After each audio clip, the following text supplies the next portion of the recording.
বিয়ে করেছেন অনেকে, ঠিক না বেঠিক? আরে ভাই বলুন না, আপনারা বিয়ে করেছেন অনেকে, বিয়ে রেজিস্ট্রি করেছেন, রেজিস্ট্রি করার সময় কি লেগেছে? ফিঙ্গারপ্রিন্ট, তাই তো? কেন? জমির দলিল করতে গেলে কি লাগে? ফিঙ্গারপ্রিন্ট। আধার কার্ড করতে গেলে কি লাগে? কেন ফিঙ্গারপ্রিন্ট দেন? 1500 বছর আগে কোরআনে আল্লাহ বলে দিয়েছে কথাটা। দেখেন, শুনলে চমকে যাবেন। আল্লাহ বলছেন, আয়াহসাবুল ইনসানু আল্লান নাজমা'a ইযআমা বালা কাদিরিন আলা আন নুসাউবিয়া বানানা। হে মানব জাতি, তোরা কি মনে করেছিস আমরা মরে গেলে পচে গলে হাড় হয়ে যাব? আল্লাহ মনে হয় আমাদের আর তুলতে পারবে না? কোনোদিন ভাববি না। এই পৃথিবীতে যেমন তোদের বুড়ো আঙুলের ছাপ যেমন কারোর সঙ্গে কারোর কোনো মিল নেই, কিয়ামতের মাঠে কারোর সঙ্গে কারোর কোনো মিল পাবি না। কোরআনের এই আয়াতকে নিয়ে কে গবেষণা করলো? থাইল্যান্ডে চ্যাং ম্যাং ইউনিভার্সিটি অ্যানাটমি বিভাগের প্রফেসর, বিখ্যাত পণ্ডিত বৈজ্ঞানিক, লোকটার নাম হলো তাথাগত জেসান। উনি একজন খ্রিস্টান, হিন্দু নন, মুসলমান নন। উনি বললেন কোরআনে ভুল আছে। বললো কি ভুল আছে? বললো কোরআনে লেখা আছে বুড়ো আঙুলের ছাপ নাকি কারোর সঙ্গে কারোর কোনো মিল নেই। আমি কোরআনের ভুল বের করে শুনবো। উনি করলেন কি, 1000 মানুষের বুড়ো আঙুলের ছাপ নিলেন, 1 বছর ধরে গবেষণা করে দেখছে কারোর সঙ্গে কার মিল আছে। যখন কারোর সঙ্গে কারোর কোনো মিল পেলেন না, ল্যাবরেটরির ভিতরে দাঁড়িয়ে দাঁড়িয়ে ইসলামের কালেমা পড়ে মুসলমান হয়ে গেলেন।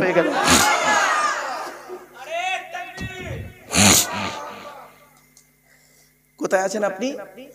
আপনি কোথায় আছেন? আপনি এই কোরআনটাকে নিয়ে ব্যবহার করেছেন কিভাবে? আপনি কোরআনটাকে ব্যবহার করেছেন তেল পড়া, পানি পড়া, ওয়াজ করা, খতম পড়া, তাবিজ মারা, ঘর বন্ধ করা, ঠিক না বেঠিক? তেল পড়া, পানি পড়া, ওয়াজ করা, খতম পড়া, তাবিজ মারা, আর কি? ঘর বন্ধ করা। আর এই কোরআনকে নিয়ে গবেষণা করছে খারাপ America, London, France, Britain, Japan, Jordan, জার্মানির ঠান্ডা করে বসে বসে কোরআনকে নিয়ে গবেষণা করছে। কারা করেছে? Humphry Davy, Michael Faraday, Einstein, Isaac Newton, doctor Maurice Bukhari, mister Cook, mister জাবিরিন, mister Campbell, Rajaram Mohan Roy, Ishwarchandra Vidyasagar, Rabindranath Tagore, Acharya Jagadish Chandra Bose, Francis ডেক, Williams Keith Moore, Williams Harvey, Thomas, George Bernard, এরা কোরআনকে নিয়ে গবেষণা করছে আর করেছে। আপনি কি করেছেন? এই কোরআনটা দেখবেন, এই কোরআন দেখবেন অনেক মা বোনদের বাড়িতে আছে, অনেক বাড়িতে কোরআন আছে, বেশিরভাগ বাড়িতে কোরআন আছে। কোরআনগুলো কোথায় রেখেছে? সানসেটের উপরে আলমারির ভেতরে কোরআনের গেলাপে কয়েক কুইন্টাল ময়লা পড়েছে। মাকড়সা জাল বনে, টিকটিকি ডিম পাড়ে, আরশোলা পায়খানা ফেরে। আর বাড়ির ভিতরে টিভি, টেলিভিশন, সিডিটা সুন্দর করে আলমারি সোজা করে, খাটের সোজা করে রেখে দিয়েছে, রিমোটেরও গেলাপ বেরিয়ে গেছে। রাগ করো না মা, বাস্তবটাই বললাম। তুমি কোরআনকে অযত্ন করলে, যেটা দুনিয়া আখিরাতে ভালোবাসবে তোমাকে, দুনিয়া আখিরাতে জান্নাতের রাস্তা দেখাবে, তাকে তুমি অবহেলা করলে। আর যেটা তোমাকে দুনিয়া আখিরাতে জাহান্নাম দেখাবে, তাকে তুমি খুব দয়া দেখালে, ভালোবাসলে। মনে রেখো, এই কোরআন দেখবেন যাদের বাড়িতে আছে সানসেটে রয়েছে। অনেক বাড়িতে আছে দেখবেন, মুসলিমের ঘরে অনেক বাড়িতে সানসেট গুলোতে দেখবেন বড় বড় কিতাব কেনা আছে, কোরআন আছে, হাদিস আছে। আবার অনেক মুসলমানের বাড়িতে গিয়ে দেখবেন সানসেট গুলোতে দেখবেন বিশাল বড় বড় তরকারির হাঁড়ি আছে, মাল বগরাই দেবে রবে, ঠিক না বেঠিক? হাঁড়ি রেখেছো না? কোরআনের প্রথম ভাষা কি জানেন? হাঁড়ি নয়। কোরআনের প্রথম ভাষা হলো ইকরা, রিড, পড়ো পড়ো পড়ো। এই কোরআনে আছে 82 জায়গায় নামাজের কথা, 92 জায়গায় আছে লেখাপড়ার কথা, 88 জায়গায় আছে ইয়া আইয়ুহাল্লাযীনা আমানু আছে কোরআনে 88 জায়গায়, 104 জায়গায় আছে সবরের কথা, ধৈর্যের কথা। 250 রকমের হারাম আয়াত আছে, 250 রকমের হালাল আছে। কটা হারাম জানেন? সুদ খাওয়া, মদ খাওয়া, ঘুষ খাওয়া, বিয়ের পণ্যা, নারী নির্যাতন, এই কটাই তো বলতে পারবেন। 250 রকমের হারাম আছে। এই কোরআনে আছে 1000-এর বেশি আয়াত হলো বিজ্ঞান ভিত্তিক। এই কোরআনে আছে, শুনে রেখে দিন, মুহাম্মদ সাল্লাল্লাহু আলাইহি সাল্লামের উপরে আল্লাহ পাক 1000টা মুজিজা দিয়েছিলেন। 1000 মুজিজার ভিতরে সর্বশ্রেষ্ঠ হলো কোরআনুল মাজিদ নাযিল করা। জোরে বলুন। একটা বলবো, একটা অলৌকিক ঘটনা বলবো?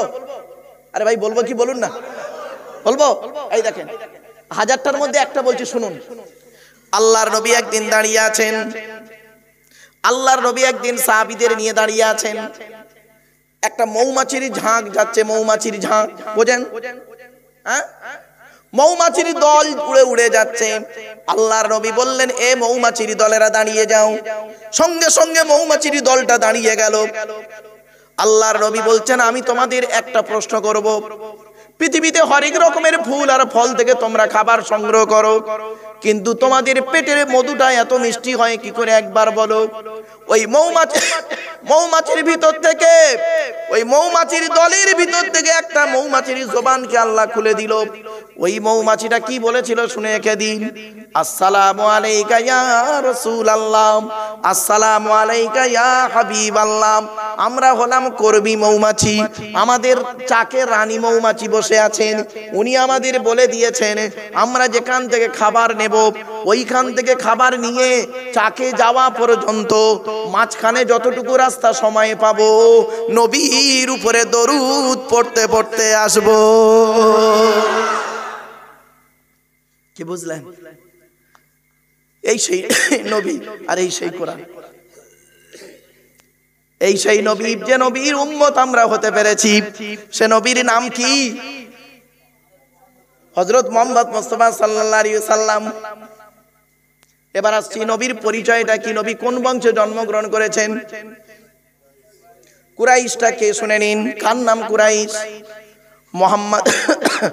মুহাম্মাদের বাপের নাম আব্দুল্লাহ, আব্দুল্লাহর বাপের নাম আব্দুল মুত্তালিব, আব্দুল মুত্তালিবের বাপের নাম আব্দে মান্নাফ, আব্দে মান্নাফের বাপের নাম হাশিম, হাশিমের বাপের নাম কুসাই, কুসাইয়ের বাপের নাম কিলাব, কিলাবের বাপের নাম মুররা, মুরার বাপের নাম লুবাই, লুবাইয়ের বাপের নাম কাব, কাবের বাপের নাম গালিব, গালিবের বাপের নাম ফিগির, ফিগির থেকে কুরাইশ বংশ এসেছে।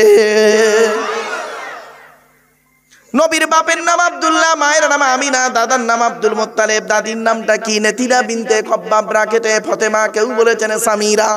নবীর নানার নাম হলো আব্দুল ওয়াহাব জুহরি, নবীর নানির নাম হলো বারিরা বাবাররা, নবীর দুধবার নাম হলো হালিমা, নবীর দুধ বাপের নাম হলো হারেস, নবীর দুধ ভাইয়ের নাম আব্দুল্লাহ, নবীর বাপের নাম আব্দুল্লাহ, নবীর দুধ ভাইয়ের নাম আব্দুল্লাহ। দুটো যেন এক করে ফেলবেন না। নবীর জন্ম 570 খ্রিস্টাব্দে। ইংরেজি কি মাস ছিল? 29 আগস্ট। আরবি মাস ছিল রবিউল আউয়াল মাস, 12 তারিখ, মতান্তরে 9 তারিখ, সোমবার শবে সাদেকের সময় আরবের মক্কা নগরে কুরাইশ বংশে নবীর জন্ম। নবীর বাপেরা হলো 10 ভাই, নবীর মায়েরা হলো 19 বোন। নবীর 9টা চাচা, 18টা খালা, 6টা ফুপু, 7টা ছেলে মেয়ে। তুমি কি জানো বাবা নবীর? কিছুই তো জানো না বাপ। এবার আসছি, ছোট্ট একটি প্রশ্ন করি আপনাদেরকে। নবীর একটা 7টা ছেলে মেয়ে কে কে? 3টে পুত্র সন্তান, 4টে কন্যা সন্তান। নবীর 9টা চাচার নাম কি? বড় চাচার নাম হলো হারেস, জুবায়ের, মুকাইয়িম, ফাইদা, জাইদা, আবুল আহাব, হামজা, আব্বাস, আবু তলেব। নবীর বাপ হলো আব্দুল্লাহ। নবীর 7টা ছেলে মেয়ের নাম কি? 3টে পুত্র সন্তান, 4টে কন্যা সন্তান। 3টে পুত্র সন্তানের নাম কি? বড় ছেলেটার নাম হলো কাসেম, তাহের বা তৈয়েব। ছোট ছেলেটার নাম হলো ইব্রাহিম। 4টে কন্যা সন্তানের নাম কি? জয়নাব, রুকাইয়া, উম্মে কুলসুম। ছোট মেয়েটার নাম ফাতেমা। আল্লাহর নবী ফাতেমাকে কেন আলীর সঙ্গে বিবাহ দিতে গেলেন? আল্লাহ পাক আলীর মধ্যে একাধিক গুণ দিয়েছিলেন। তা বলে আলীকে নবী বলে মানবেন না। অনেক ব্যক্তি আছে দেখবেন আলীকে ভক্তি করতে করতে নবীর জায়গায় বসিয়ে দেয়। খবরদার নয়। আলী আলীর জায়গাতে রাখুন, নবীকে নবীর জায়গায় রাখুন। অনেকে আবার দেখবেন নবীকে ভক্তি করতে করতে আল্লাহর সঙ্গে তুলনা করে দে, বলে যে খোদা হ্যায় ওহি নবী হ্যায়, নবী খোদা সে জুদা নেহি। যেই আল্লাহ সেই নবী, আল্লাহ নবী আলাদা নয়। খবরদার এই কথা কোনোদিন পোষণ করবেন না, এই কথাকে বিশ্বাস করবেন না। যে খোদা হ্যায় ওহি নবী হ্যায়, নবী খোদা সে জুদা नहीं, ये बात तो बिल्कुल सही नहीं। अगर कोई मौलाना तकरीर में ऐसा कहे जो खुदा है वही नबी है, नबी खुदा से जुदा नहीं, उस मौलाना को तकरीर करने के बाद दोबारा ईमान लाना जरूरी है। लिहाजा खुदा के जाते मुबारक अलग है, रसूल के जाते मुबारक अलग है। यही अकीदा अहले सुन्नतुल जमात की है। কিছু বুঝতে পারছেন বাবা কথাটা? বাড়ি থেকে ভাববেন কথাগুলি। চলুন এবার আসছি, আপনাদেরকে কোন আলোচনা থেকে চলে এলাম একবার ভেবে দেখুন। মনে পড়ছে না? ভুলে গেছেন?